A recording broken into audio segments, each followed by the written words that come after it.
Good morning, students. Today I am going to teach you the third chapter of your English textbook, and the name of that chapter is The Little Girl. Before going to describe about the whole chapter of lesson 3, I would first start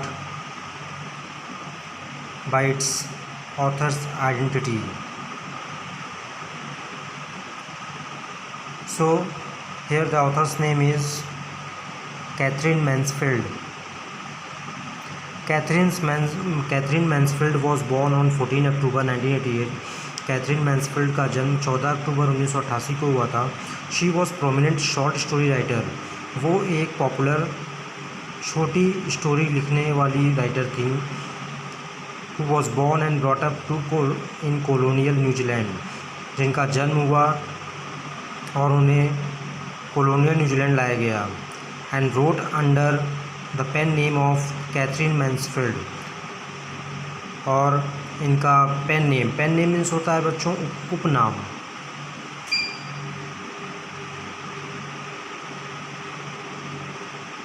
Catherine Mansfield के उपनाम में रखा गया. At the age of 19, जब वह 19 साल की थी, मैंसफील्ड लेफ्ट न्यूजीलैंड. मैंसफील्ड ने न्यूजीलैंड लेफ्ट कर दिया, छोड़ दिया. And settled in UK. और वो यूनाइटेड किंगडम में सेटल हो गई. Where she became a friend of modern writer. जहाँ वो एक मॉडर्न राइटर की फ्रेंड हो गई थी. Back to London in 1988, Mansfield quickly fell into a bohemian way of life. 1908 में जब वो वापस लंदन आई तो Mansfield quickly fell into a bohemian way of life. वो जल्द ही बोहेमियन के जीवन तौर तरीके से रहने लगी. ये बोहेमियन वे ऑफ लाइफ क्या होता है, मैं आपको बताना चाहूँगा कि बोहेमियन और बोहो स्टाइल, बोहेमियन या बोहो स्टाइल एक ही चीज़ है. ये रूल ब्रेकिंग होते हैं. Personal exotic style of decorating और लिविंग स्टाइल. ये अनकन्वेंशनल होते हैं, मीन्स अपरंपरागत तरीके से अपने जीवन यापन करते हैं.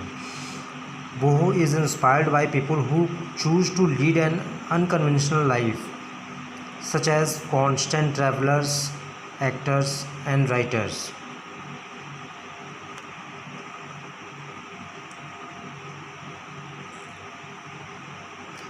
She published only one story and one poem during her first 15 months there.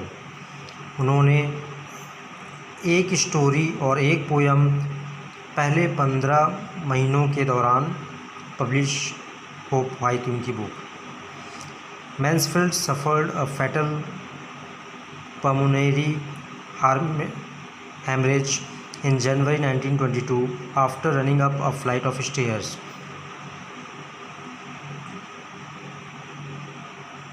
Mansfield एक घातक बीमारी जो फेफड़े के रक्तस्राव से हो रही थी उससे ग्रसित थी इन जनवरी 1922 में,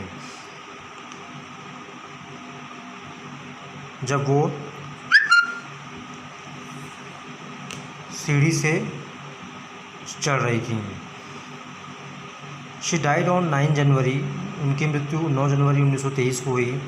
she was a prolific writer in the final years of her life. अपने लास्ट के जीवन काल के वर्षों में वो एक बहुत पॉपुलर प्रोडक्टिव राइटर बन गई. प्रोडक्टिव राइटर मीन्स ऐसे राइटर जिनकी स्टोरी में प्रोडक्ट हो, कुछ उपयुक्त चीज़ों पर उन्होंने अपनी बातें रखी हैं. Much of her work remained unpublished till her death. उनके मृत्यु होने तक कई उनके कार्य जो बुक के थ्रू लिखे हुए थे वो अनपब्लिश्ड हो गए, अप्रकाशित रह गए.